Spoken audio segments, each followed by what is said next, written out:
अब हम कल के आगे वाले चैप्टर 7C का अध्ययन करेंगे। उसमें प्रतिस्थापन द्वारा अवकलन समाकलन है। प्रतिस्थापन के नियमों को समझेंगे, उसके बाद हम चैप्टर पर चलते हैं। ये फार्मूला जो हम पहले भी पढ़ा चुके हैं उसको हम नोट कर दिए हैं। सभी वही फार्मूले हैं, कोई अलग से नहीं है। कुछ एग्जाम्पल लेकर हम समझाते हैं, फिर चैप्टर पर चलेंगे। जैसे इंटीग्रल cos 2x dx, जो पीछे वाले सवाल में हम डायरेक्ट इसको बोल दिए थे। अब इसको हम समझाते हैं। प्रतिस्थापन में मान को हम स्थापित करते हैं। हम cos x का cos 2 हमारा क्या है, cos 2x का समाकलन, इंटीग्रल dx माने समाकलन cos 2x का। तो cos 2x का फार्मूला इसमें कहीं भी नहीं है, cos x का है। अर्थात cos के आगे जो भी कोड हो एक अल्फाबेट का हो, सिंपल एक अल्फाबेट। तो इसमें जो भी प्रॉब्लम करता है उसको हम मान लेते हैं, इसको हम मान लेंगे। तो हम मान लेते हैं कि माना t बराबर 2x। जब मानते हैं तो स्वतः इसका अवकलन भी करते हैं। इस प्रक्रिया में अवकलन और समाकलन दोनों चलता है। यदि आप पीछे अवकलन नहीं पढ़े हैं तो संभव नहीं है कि आप इसको समझ पाए। तो समाकलन पढ़ने से पहले अवकलन पढ़ाना होता है।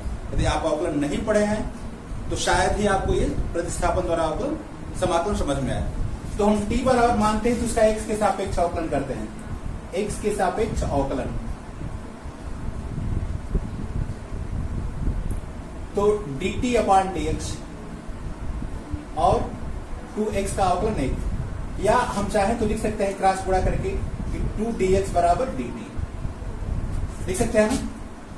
या dx की वैल्यू निकालते हैं तो इसको dt बटा 2 ही लिख सकते हैं। dx बराबर 1 बटा 2 dt, चाहे dt बटा 2 लिख सकते हैं। तब अब हम सवाल पे आते हैं। काश इसको हम क्या माने हैं, t, तो t लिखा जाएगा। जब इसको t माने तो इसको भी dt का पद में लिखना पड़ेगा हमें। यह ध्यान देना है कि x हट गया तो x को बदल दिए तो dx भी dt हो जाना चाहिए। तो dx क्या लिखेंगे, 1 बटा 2 dt। dx क्या लिखेंगे, 1 बटा 2 dt। या इसको हम सिंपल वे में लिख सकते हैं, 1 बटा 2 गुणांक बना के बाहर भी लिख सकते हैं cos t dt। और cos का समाकलन क्या होता है, तो एक अल्फाबेट में हो गया। cos x का sin x, cos t का sin t। तो 1/2 sin t अब प्लस c, t का मान वापस कर देते हैं। तो 1/2 sin 2x प्लस c, चाहे उसी को बटा में 2 लिखते हैं। या सीधा सीधा हम यह कर सकते हैं, ये तो मानकर हो गया, x का गुणांक जो भी है बटा में डाल देते हैं। अभी फिर और भी हम बताते हैं। अभी पिछले सवाल में हम यही डायरेक्ट लिख दिए थे और वहां पे एक्सप्लेन नहीं किए थे। पीछे वाला क्वेश्चन में यही आया था पिछले चैप्टर में, तो उसमें हम डायरेक्ट लिख दिए थे, कहते थे कि आगे वाले चैप्टर में समझा देंगे। ये प्रतिस्थापन पूरा मेथड होता है, ठीक है। अब हम चलते हैं क्वेश्चन पर।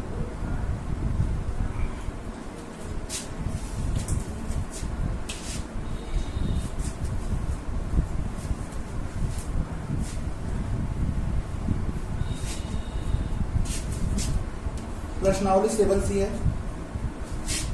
7C पहला का डी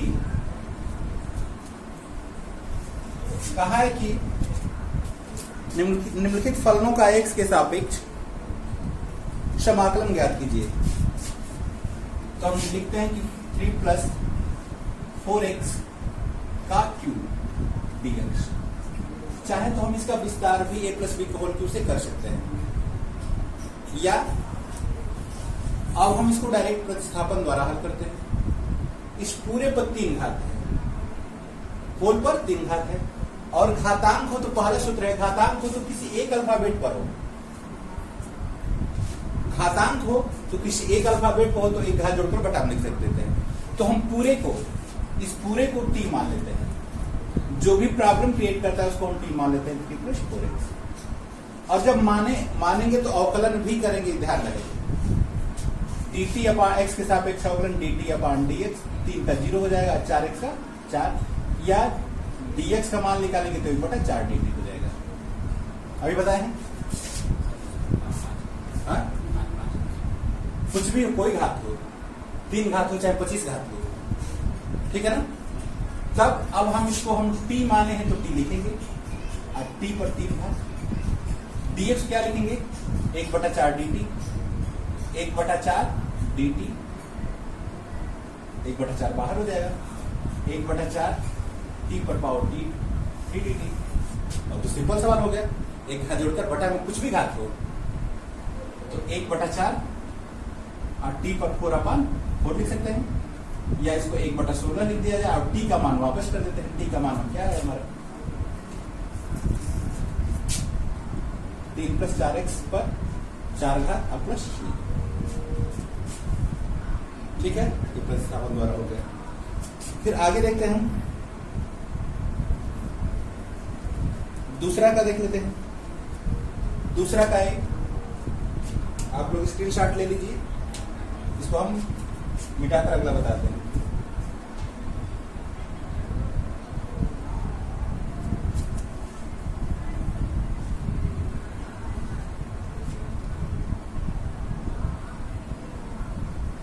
दूसरा का ए, दूसरा के भी बाद में देखते हैं। ठीक, दूसरा का बी पहले देख लेते हैं, या दूसरा का डी ही देख लेंगे तो हो जाएगा। दूसरा का डी भी देख लेंगे, सेकेंड का डी, इंटीग्रल √2x + 5/3 dx। इसको चाहे तो होल पर 1/2 पावर लिख सकते हैं, 2x पर 5/3 और होल पर 1/2 घात। तो घातांक के लिए तो पहला ही फार्मूला है, घातांक को तो किसी एक अल्फाबेट पर, तो पूरे को अल्फाबेट मानकर रसूम कर लेते हैं। तो t बराबर माना, t बराबर 2x + 5/3 और मानते हैं तो x के सापेक्ष अवकलन भी करेंगे, dt/dx = 2 और 5/3 का 0। यहां से dx की वैल्यू निकालेंगे तो dx = 1/2 dt हो जाएगा। तब इसको हम t माने तो t लिखा जाएगा, t पर घात 1/2 और dx क्या लिखेंगे, 1/2 dt, तो 1/2 को डायरेक्ट हम बाहर ही लिख देते हैं। क्या करना है, गुणा। अब क्या करना है, एक घात जोड़ के बटा में हो जाएगा, 1/2 t पर 3/2 बटा में 3/2, ये 2 कट जाएगा तो क्या बचा, 1/3 t पर 3/2, t का मान वापस कर देते हैं, 1/3 t का मान वापस कर, t का मान क्या है, 2x + 5/3 पर 3/2 घात और लास्ट में एक c जोड़ देते हैं। ये दूसरा का डी हो गया। क्वेश्चन नंबर तीसरा का ए,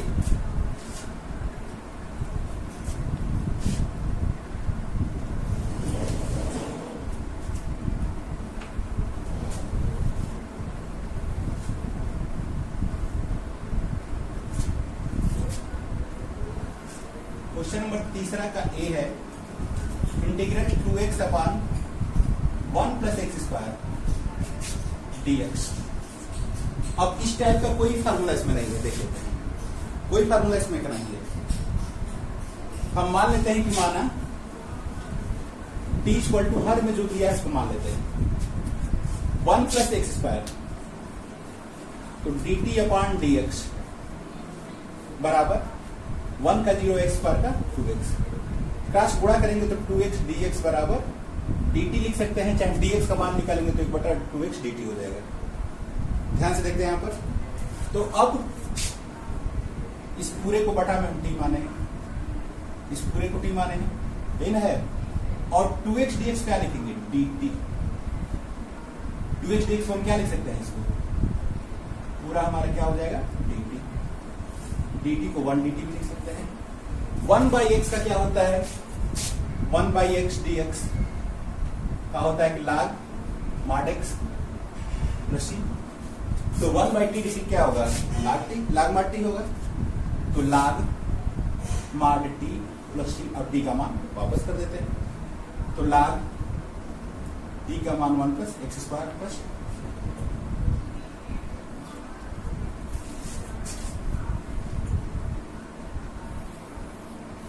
इसी का बी वाला देख लेते हैं। इसी का बी,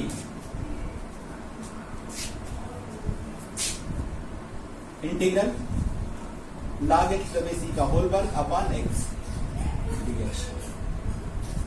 मानते समय एक ध्यान देते हैं कि किस पार्ट को माने कि दूसरा पार्ट अवकलन में निकल जाए। अब हमें पता है कि log x का अवकलन क्या होता है, 1/x। तो हम log x को t मान लेते हैं, माना t बराबर log x। आधार ही लिखे जाए, आधार यही होता है। अवकलन करते हैं तो dt अपॉन dx बराबर 1/x, अवकलन तो 1/x हो गया।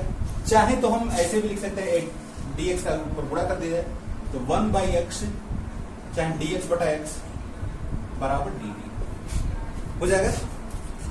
तो इसको हम पूरे को t माने हैं, log x पूरे बेस, तो t स्क्वायर के लिए स्क्वायर, और dx बटा x को क्या लिखेंगे, dt लिखेंगे। अब t स्क्वायर dt होगा तो एक घर जोड़ के बटा में हो जाएगा। तो t पर 3 अपॉन 3 या 1/3 t का मान वापस कर दिया जाए। t का मान क्या है, log x to the base e आघात 3 प्लस t। ठीक है, ये क्वेश्चन नंबर 3 हो गया। इसी का क्वेश्चन नंबर हम डी बताते हैं।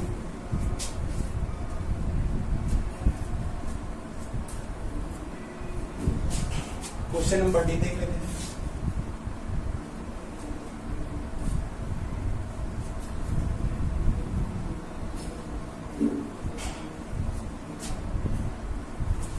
सी भी देख लेते हैं और डी भी देख लेते हैं। Integral 1 minus a minus bx dx, ध्यान से देखते हैं। अब इस पूरे को हम मान लेते हैं t बराबर a माइनस bx, तो dt अपॉन dx बराबर a का 0 और माइनस b x का a, अर्थात केवल b लिख सकते हैं, लिख सकते हैं। तो dx बराबर क्या हो जाएगा, माइनस 1/b dt भी लिख सकते हैं। यहाँ चलाएगा वहां चला जाएगा, dx का वैल्यू निकालेंगे तो।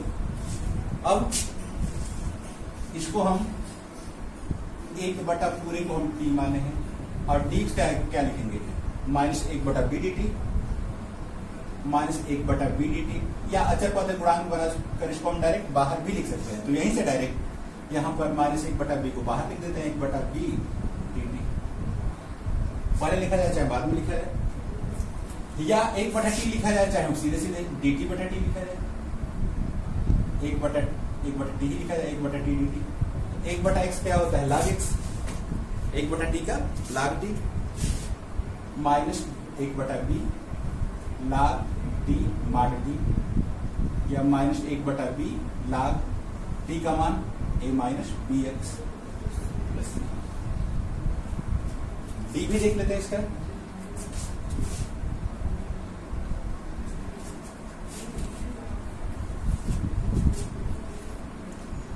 Integral 1/2 plus 3x dx।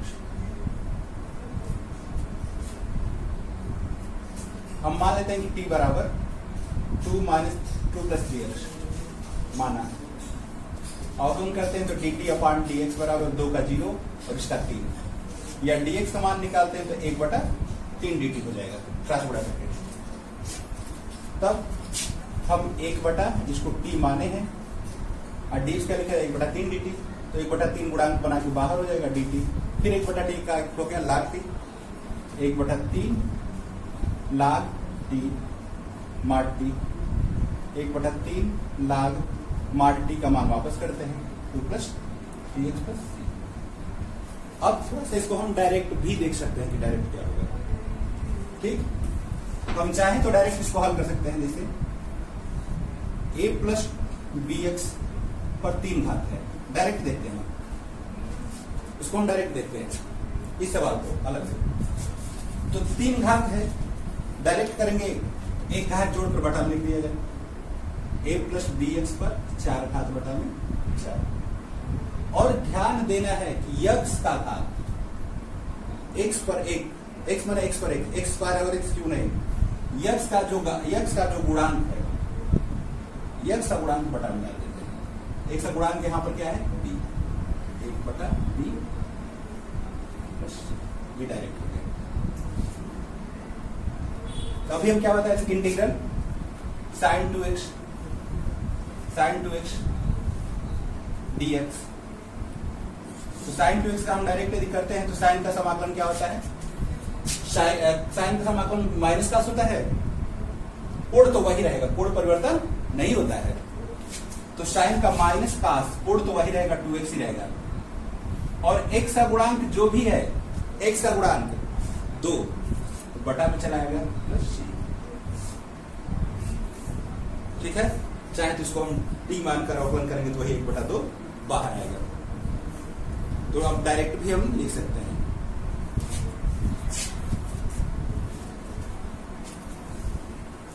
अब ये सवाल हम बताएं, देखा जाए, इसको फिर हम डायरेक्ट बता देते हैं। ये पूरे पर इसको हम चाहें तो 1/x के रूप में है ना, 1/x से क्या होगा? लाग माड जो भी x पद में है, लेकिन x का गुणांक बटा में जाएगा। x का गुणांक क्या है? -b। x का गुणांक क्या है? -b। तो हम आगे केवल लिख देंगे -1/b प्लस। ठीक, यहां पर भी देखते हैं, हम ये बता चुके हैं, फिर देखते हैं। इंटीग्रल 2 + 3x, ये 1/x, x स्क्वायर है तो नहीं होगा, लेकिन x पर 1 घात है तो ऊपर जाकर -1 घात के लिए होगा। -1 घात के लिए यही सूत्र है, माइनस ऊपर जाएगा तो -1 घात, अच्छा 1/x के रूप में है। तो 1/x के रूप में हो तो क्या होगा? लाग माड x मैंने पूरा पद, 2 + 3x। x का गुणांक क्या है? +3, 3 बटा में चला जाएगा, अर्थात 1/3 प्लस। ठीक है, ये प्रतिस्थापन द्वारा समाकलन शुरू होगा। इसके आगे जो भी आप लोग को आएगा, हम 3 तक बता दिए हैं। आगे आप लोग कोशिश करेंगे, लगाइएगा, नहीं तो नेक्स्ट अगले चैप्टर में हम अगले दिन बताएंगे। यदि आप लोग ये नियम समझ गए हैं तो फिर प्रॉब्लम नहीं हुआ। एक आध सवाल और भी हम बता देते हैं, जैसे एक आध सवाल बता देंगे, आप लोग लगाइएगा। चलिए एक आध सवाल और देख लेते हैं।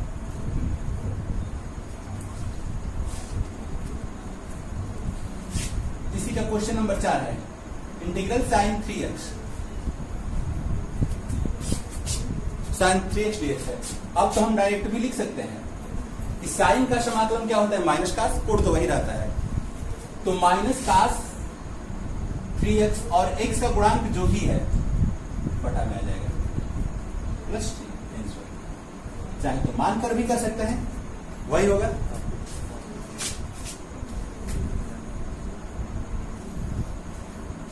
अब देख लेते हैं हम C, इसी का C देख लेते हैं। साइन काश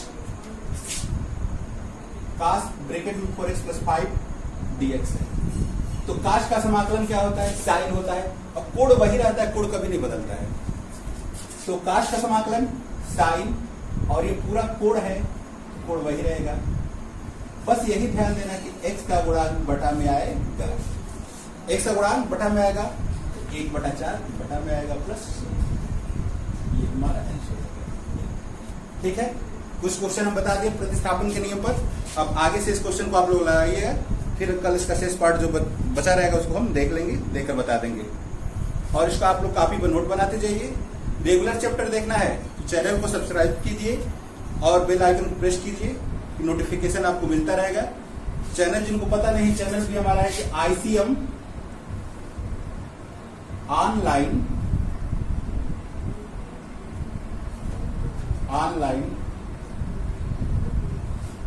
एजुकेशन